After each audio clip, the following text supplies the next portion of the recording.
ميخائيل الحلم الذي قيل عنه هوذا ميخائيل واحد من الرؤساء الأولون قد جاء لأعنته.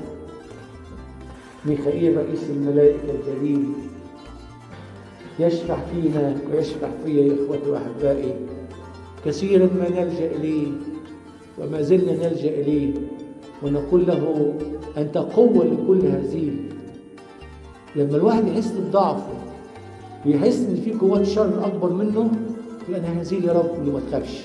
ميخائيل قوة لكل هزيل، خافش. ميخائيل قوة لكل هزيل.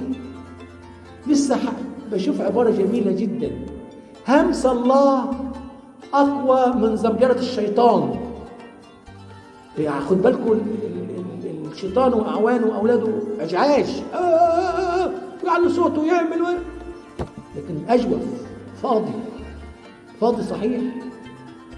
الله يهمس وهمسه ده من يقومه من يرتعد من همس جبروته.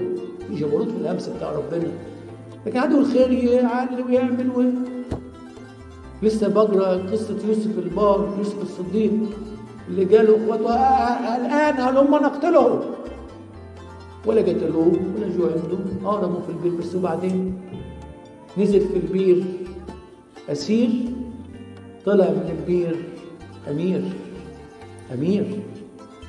امير حكم البلاد وجاء سيد ما بين يديه.